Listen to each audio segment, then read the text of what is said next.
लेकिन गौतम ने उसी वक्त इशारे से अपने बारे में बताने से मना कर दिया।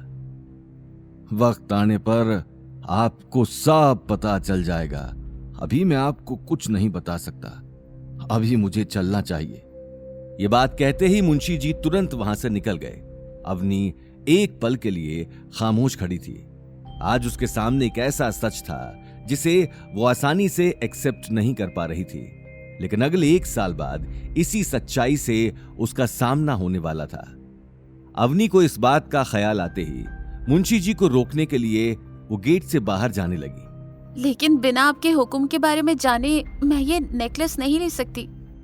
मुंशी जी वहां से जा चुके थे। अब सभी लोगों की नजर अवनी और गौतम पर टिकी थी। पूरे हॉल में सन्नाटा छा चुका था।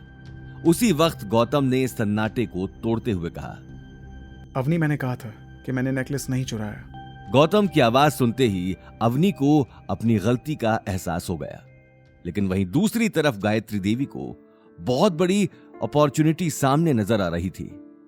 गायत्री देवी सिर्फ पैसों के पीछे ही भागती थी।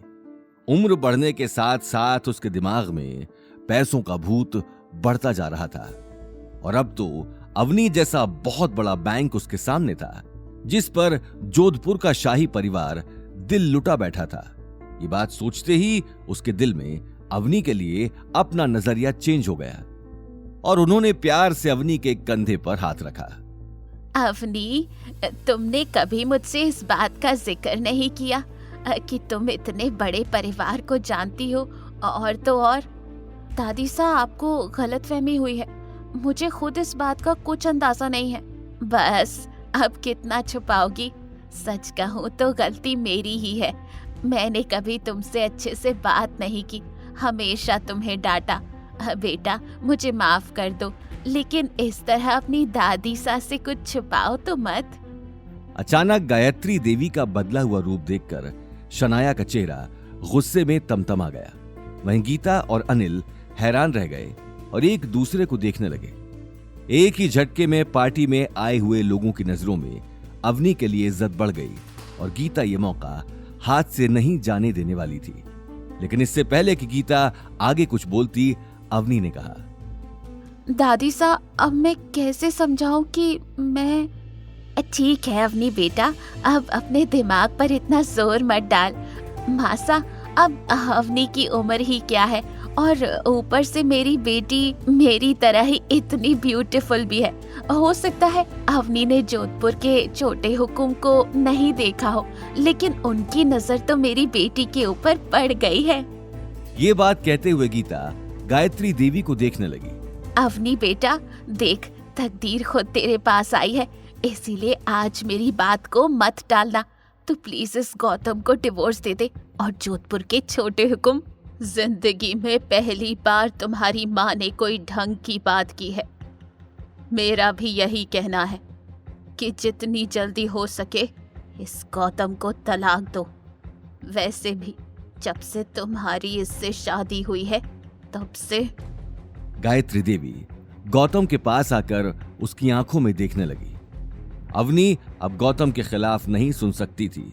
वो अगले ही पल गौतम और गायत्री देवी के बीच आकर खड़ी हो गई। बस दादी सा, इस बार गौतम की कोई गलती नहीं थी। उसके बावजूद भी आप लोगों ने उसे इतना कुछ कहा, लेकिन अब और नहीं, और मैं गौतम को डिवोर्स नहीं देने वाली। अवनी की आंखों में खुद के लिए गुस्सा देखकर गायत्री देवी का चेहरा तमतमा गया। परिवार में आज तक किसी ने भी गायत्री देवी की बात काटने की हिम्मत नहीं की थी।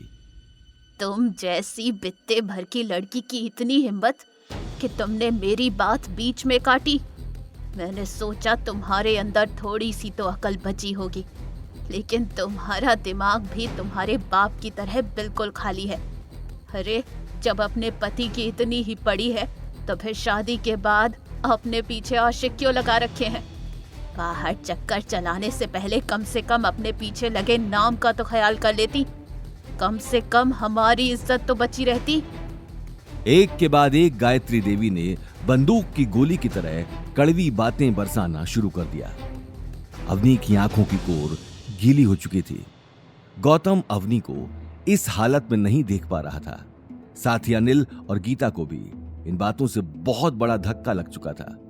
अनिल ने उसी वक्त आगे आकर अवनी के कंधे पर हाथ रख दिया।